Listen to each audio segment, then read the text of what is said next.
Recently, I have a chance to unbox BenQ PD3420Q, their new 34-inch ultra-widescreen display, and it is really an impressive display to be using. I have a chance to use this display in my daily workflow for about a week now, and I'd like to give you my thoughts and the review on this display. I'm Art, and Art is right. Before we start, subscribe if you're new and hit on the bell icon so you'll be notified every time I upload cool new videos like this. Full disclaimer. As BenQ ambassador, they have sent me this unit for review and testing in my daily workflow. All the opinions that I'm about to share with you in this video are my own. This being said, the first thing that I want to focus on is the lineup of this display. This is part of BenQ PD line, which stands for Pro Design and is also being referred to as the Design View display. This is really creative for designer at the very core. If you do print design, if you do web design, if you do any type of design at all, this is going to be the display for you. There are also color modes built into this display that will aid other type of creatives as well. This includes anyone who do CAD/CAM animation work. There is a dual view that you can set the display to CAD/CAM mode that will enhance the wireframing if you do 3D animation. There is also an animation mode itself, which also you can go in and set the different shadow details so that you can see the darker areas in your animation better.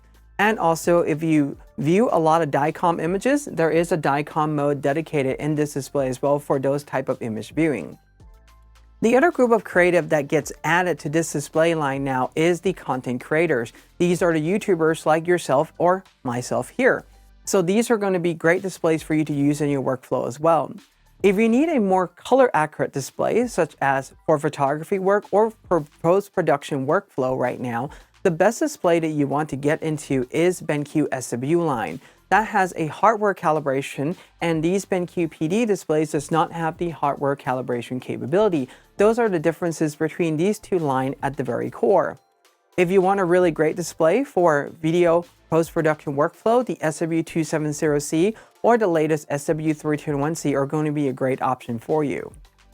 It is rare for me to review a display and have the panel itself be one of its main features. The only other recent review that I can think of that has this type of impact is BenQ SW321C. That is their 32-inch 4K hardware calibrated display for photographers, and the matte coating on that display is just pretty much breathless. It looks like a matte sheet of paper. In reviewing this display, I've also done a lot of research and looked at many of the other 34-inch ultra-wide screens that are out there, and I have come up to this conclusion that BenQ PD3420Q, this display, is the best ultra-widescreen display that are out there. Simply put, the whole is greater than the sum of its parts. As I'm about to break down the technical specification or the different aspect of the display for you, you will see why, when we add all those things together, it makes this display really awesome compared to any of the other ultra-widescreen that are out there. Starting with the very first, it is a 34-inch ultra-widescreen display, and I mentioned this already, but this is the first in BenQ lineup.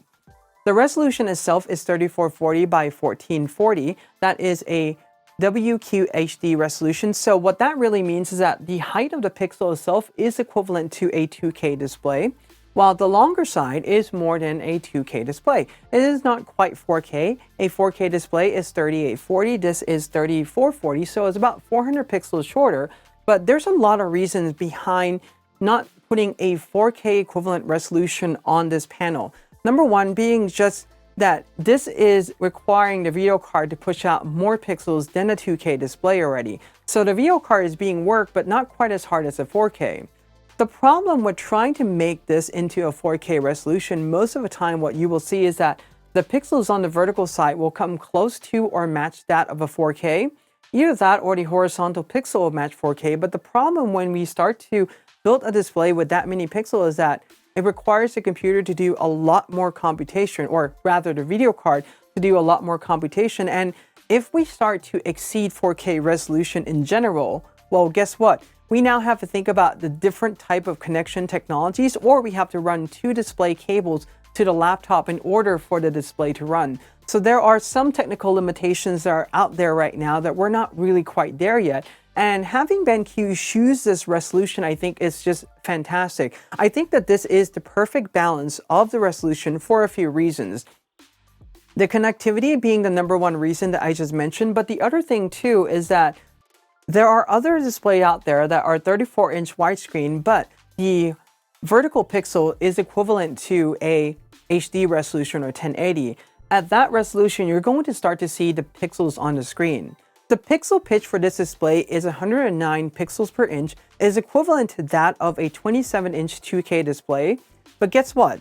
Because this display is wider, it forces you to sit back from the display a little bit further. And the way how I perceive this display is that the pixels seems closer together for me than a 27-inch 2K, just because I'm sitting a little bit further back from the panel itself. Even though the pitch is exactly the same, the way how I feel about this display is extremely different. It's a really great feeling to use and be able to view your images in ultra widescreen mode like this. I'm also going to talk about the different apps and how you scale them to this ultra widescreen as well, and some of the other features that comes into this display later on in this review too. Next up, let's talk about BenQ AccuColor technology that is in this display. Because this is part of BenQ Pro display line, every single panel have been calibrated rigorously before they leave the factory floor. So pretty much all of these displays will come with its own individual report card, as you see here. And if you have watched my other review before, I mentioned that PD line report card are not quite as extensive as the SW line. However, you do get a lot of the information about the panels, the model number, the serial number, the way how they've been calibrated, the device that they use to calibrate the display, the gamma curve tracking, and also the color temperature grayscale tracking, as well as the delta E readout result. And the delta E for this panel that I have is 1.02 from the factory. So that means that this display can show extremely accurate colors. And if you want a reference, pretty much at 1.02 delta E, what that means is that any color differences that you may see is imperceptible to the human vision at that point. We only start to see a difference in color at about delta E of 2, and we start to see a little bit more at the delta E of 3, provided that those two color differences are pretty much right next to each other. But this means that this panel can show really an amazing color and really great accurate color. So let's talk about the color gamut coverage of this display a little bit. BenQ guarantees that you're going to be able to see 100% sRGB, which is really great. And I'm going to venture out and say that you can see 100% Rec 709 as well, because Rec 709, the coverage is very similar to sRGB, and it's pretty much like the sRGB for video. What is really amazing about this display though is the P3 color space coverage. This display can show 98% display P3 and DCI P3 color. This is pretty much the largest percentage coverage in BenQ PD Pro display lineup, and that is just really awesome. So that means you get to see much more accurate colors. Not only that, but you can see almost the entire full color gamut, which is going to be really great for any type of deep color and creative workflow, right? The other thing too is BenQ guarantees that you're going to be able to achieve a delta E value of less than 3 from this panel. Obviously, you already seen in my report card that this panel itself has a delta E value of 1.02, so that is way less than 3. And one more thing that BenQ have done with this panel, unlike the other sibling that was released before this one, the PD3420Q, is that in PD3420Q, BenQ have calibrated 2 color modes, display P3 and sRGB for greater uniformity. And I have released a lot of guides on that already and my thoughts about the uniformity of that panel, which is really great. But what BenQ have done is really take this to the next level, and all of the color modes on the PD3420Q, well, they all have uniformity now. So regardless of what type of creative you are, what color mode you use, you're going to be able to get the uniformity throughout the entire panel for every single color mode, and that's going to be really awesome. I've also run some sample testing on this already, and I'll have a full video on that later on with the different testing using I1 Profiler uniformity tests. So it divides the display into 9 grids, and pretty much for all of those, I'm able to achieve a delta E 2000 AB of less than 5 for all of them, including the white, mint gray, and also the dark grays as well.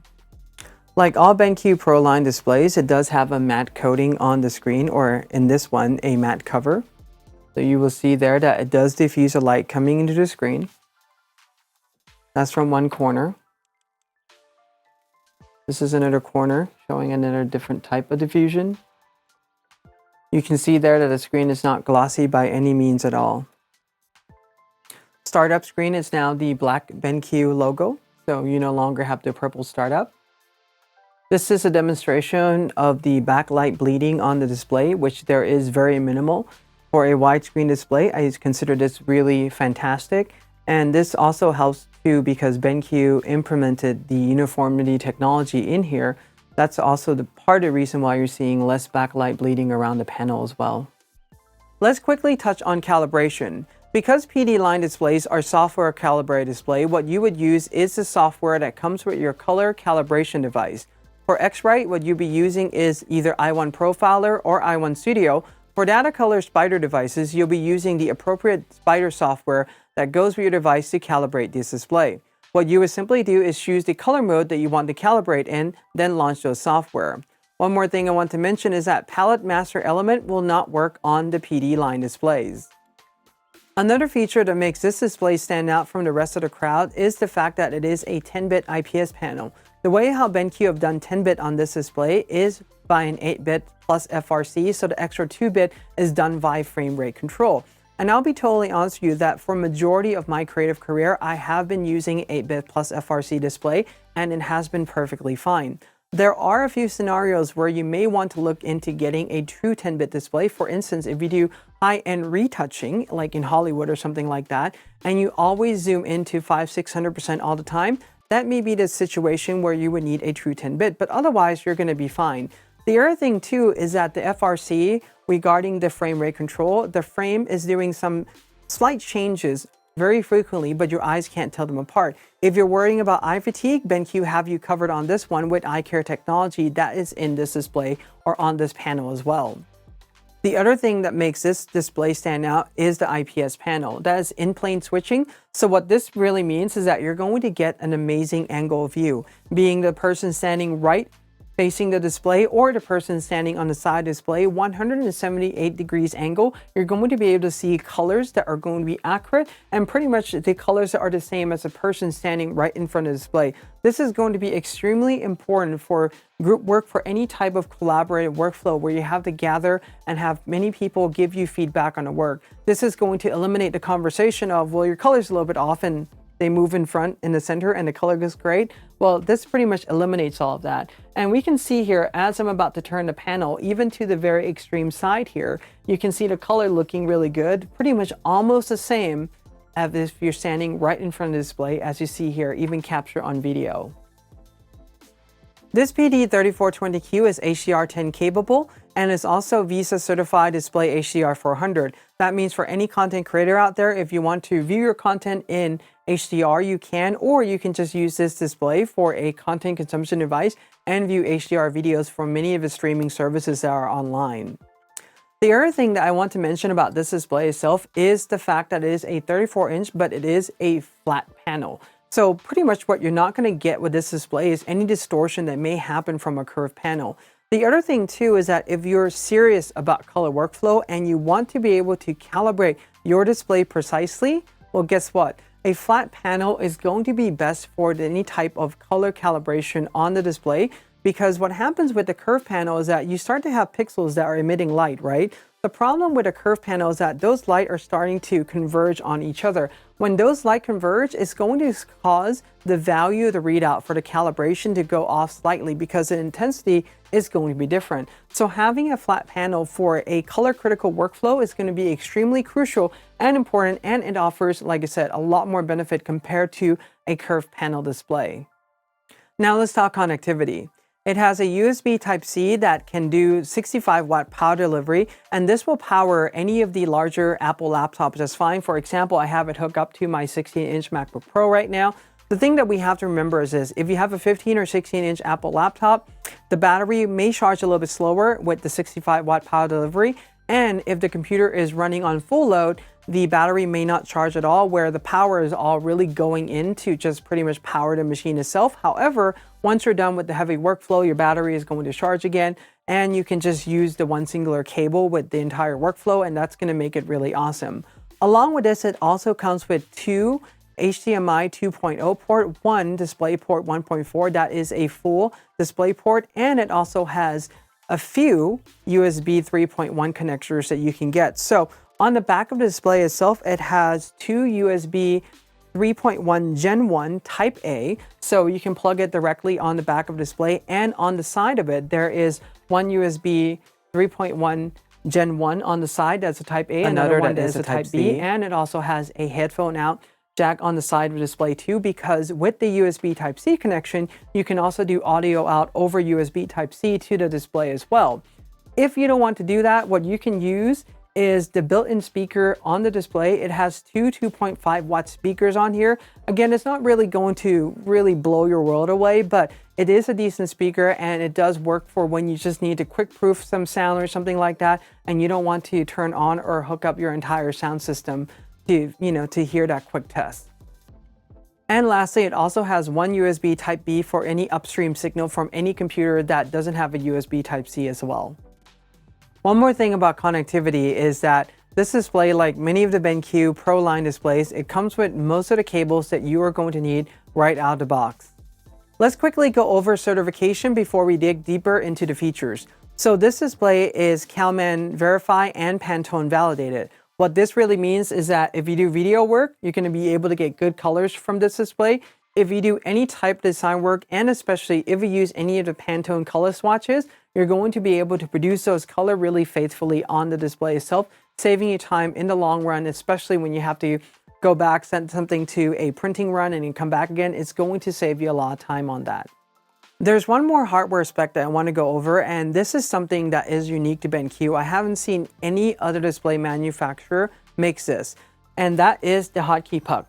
Again, this PD3420Q comes with BenQ's second generation hotkey puck that you can program it to switch between the different color modes, and it also has an extra programmable key that you can use it to cycle between different input, to cycle between different color modes. So if you are a multi-discipline creator, this is definitely the display that you may want to consider. Or what you can even do is use this display with multiple sources and use a hotkey puck to switch between those different sources.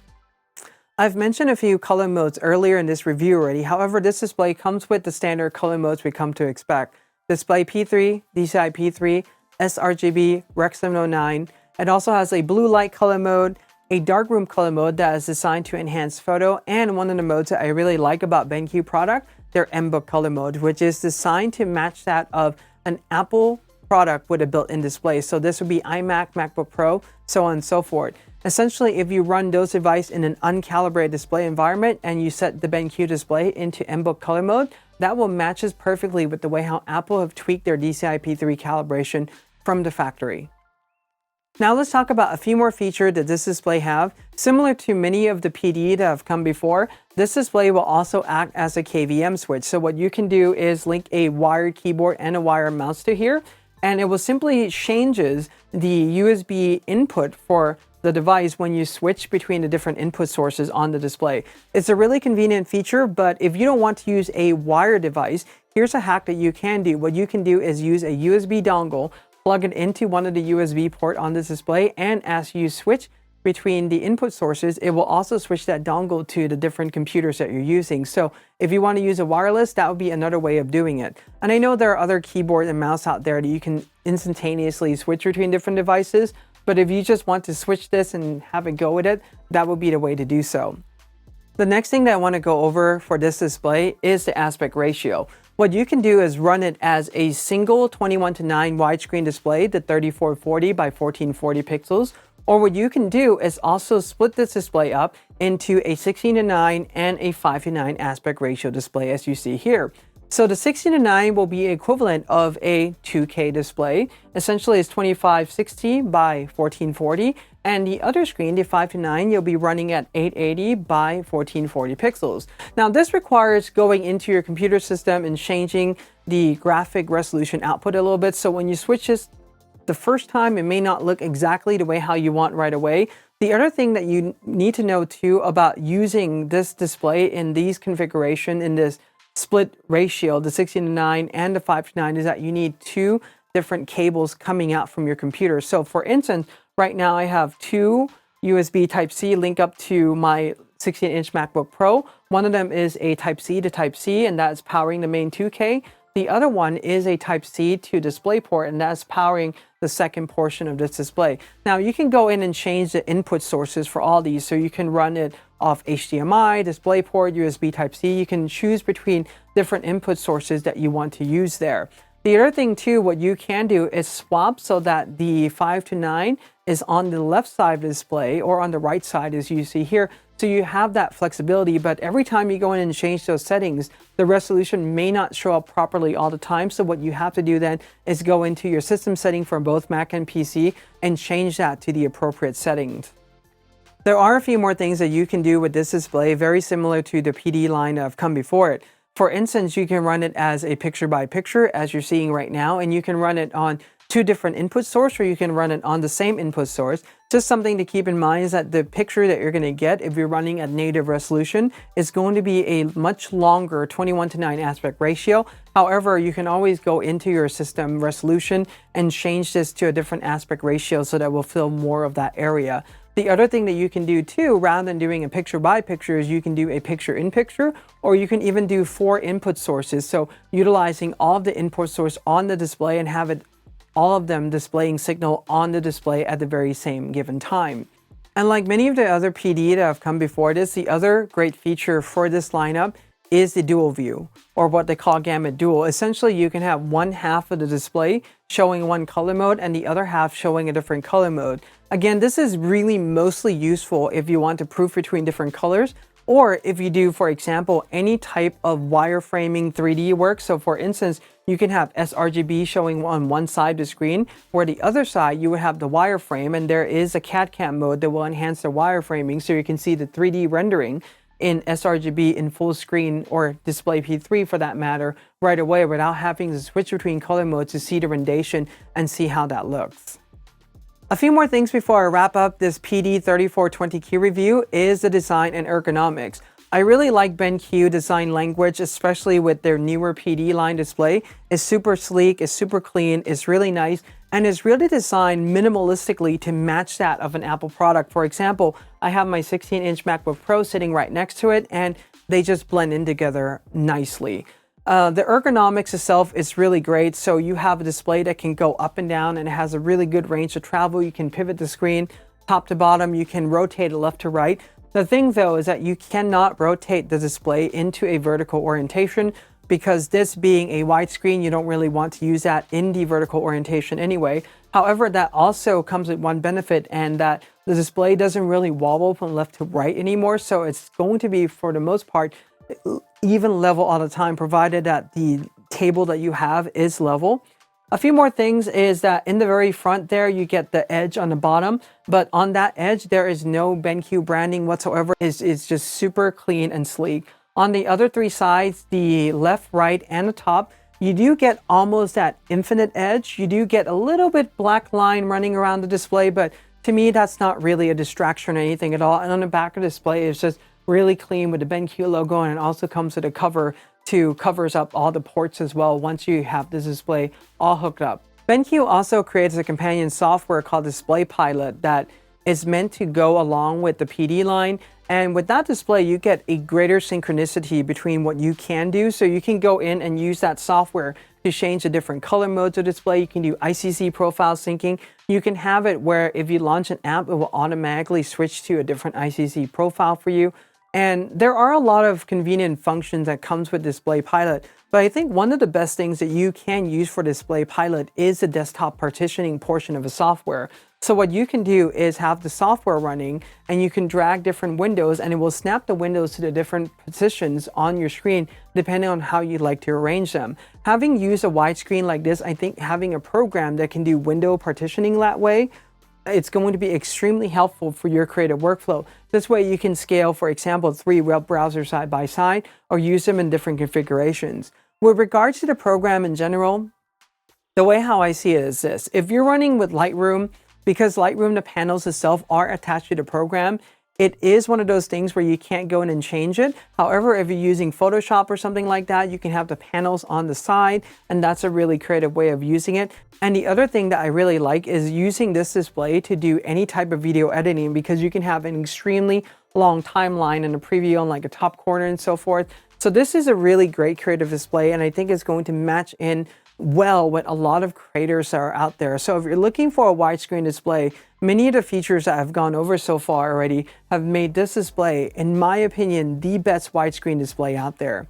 If you have any questions about this, leave them in the comment section below. Give this video a like, subscribe if you're new, hit on the bell to be notified, because what I am going to do is release other videos that has to do with the calibration, uniformity test about this display. So there's more testing that's coming. And until next time, ArtIsRight.